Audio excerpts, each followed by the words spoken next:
cette balade au pays des biographies, au pays des destins, presque, parce qu'on va rentrer un peu dans l'articulation du destin. C'est un peu la position privilégiée du biographe qui prend un peu la mesure de chacune des vies qu'il explore. Avant de parcourir peut-être celle de Berthe Morisot, par exemple, j'aimerais qu'on repasse par la case Jean-Marie Rouard, parce que d'abord nous allons le recevoir le mois prochain, parce que nous l'adorons, et puis parce que finalement c'est une amitié qui a démarré dans ces très jeunes années d'écrivain, c'est une fraternité littéraire, et qu'aujourd'hui vous êtes côte à côte à l'Académie française. Qui l'eût cru?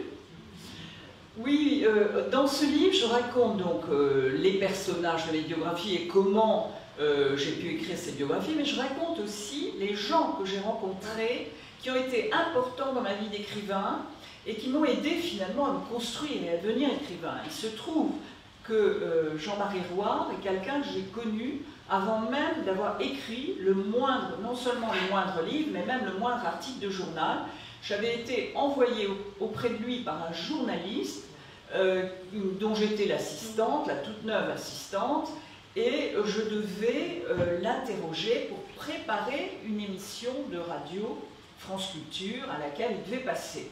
Donc j'arrive toute jeune, toute fraîche chez Jean-Marie Rouard, et c'est vrai que là c'était une rencontre merveilleuse.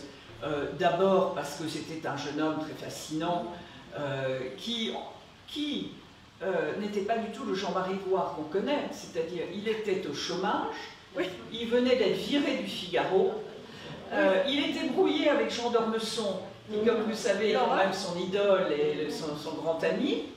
Et il avait pris une année, j'allais dire forcée, puisqu'il était au chômage, pour écrire un grand roman. Et ça allait être Avant-guerre, qui est le premier de ces romans qui allait être... C'était Les Feux du pouvoir. Non, ou Les Feux du pouvoir peut-être. Oui, c'était Les Feux du pouvoir, elle a raison Agnès.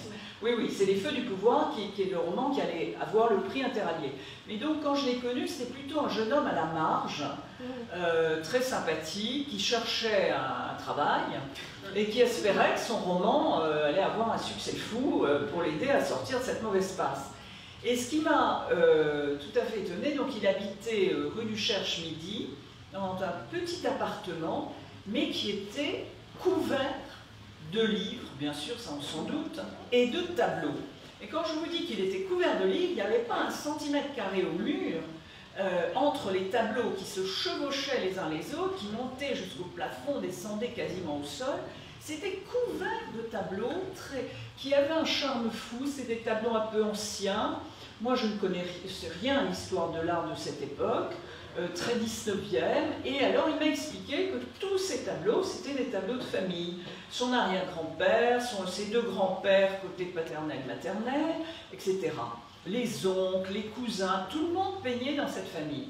Et cet univers, si vous voulez, avec ce beau jeune homme au milieu des livres et des tableaux, je pense, a provoqué chez moi un vrai choc, et j'ai été vraiment intéressée par ce monde-là, qui n'était pas du tout le mien. Dans ma famille, on lisait, il y avait des livres, j'ai un père qui écrivait, sans livre, mais oui, ou qui a beaucoup écrit, mais ce n'était pas, si vous voulez, là j'avais l'impression d'être dans un musée, mais un musée qui aurait été une maison de famille, au lieu d'être le côté aseptisé des musées, forcément, vous voyez, c'était complètement la maison de famille, pleine de tableaux. Et donc j'ai eu à cœur de consacrer un chapitre à Jean-Marie Rouard, parce qu'en effet, après, il m'a fait entrer au Quotidien de Paris, enfin, c'est quelqu'un qui a eu vraiment une très bonne influence et qui m'a aidé.